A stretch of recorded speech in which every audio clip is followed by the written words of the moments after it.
Okay po, magandang umaga po sa bawat isa sa atin.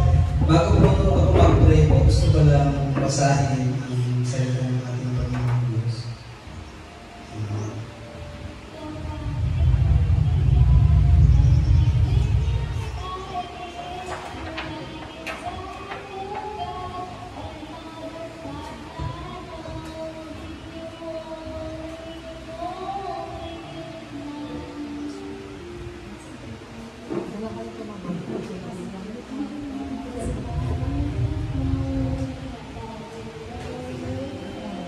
James chapter 4 verse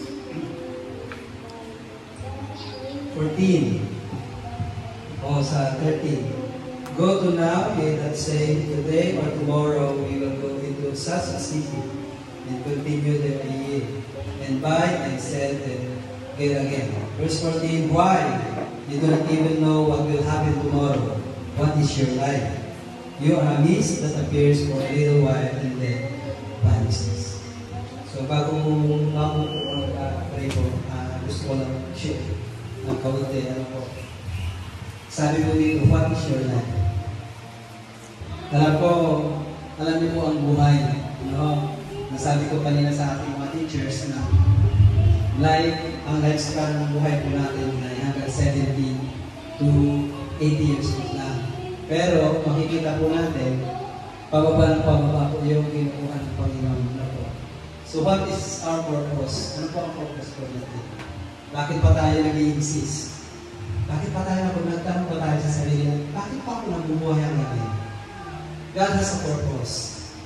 Ang layunin niya sa atin ay talagang ganyan tayo kamahal natin. For God so loved the world that He gave His only begotten Son, that whosoever believeth in Him shall not perish but have everlasting life.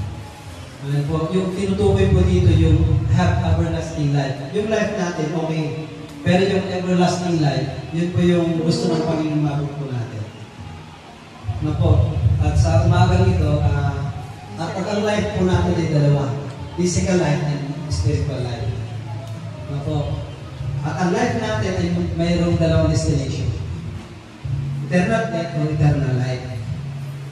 Heaven or hell. Ang tanong po dito, saan yung gusto? Heaven or hell? Heaven. So lahat po tayo ay gusto heaven. Pero merong hadlang.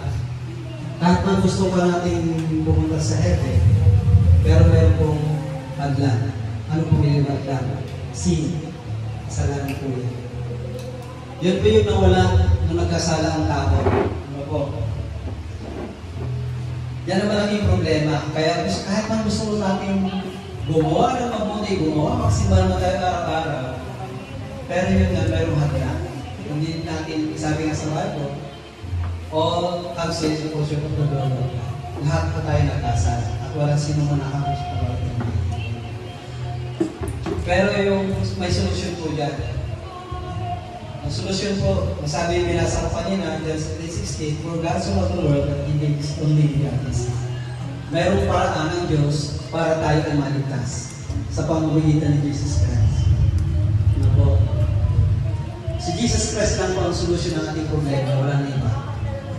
Ano po? Hindi ako nagsasalita ng mga kasi nga, ang nire-restore natin yung relationship natin sa Lord.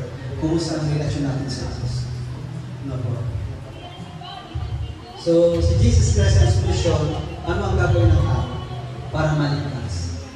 Maniwala lang, believe in the Lord Jesus Christ and you will receive. Yun lang po. So, kung gusto natin pumunta sa heaven,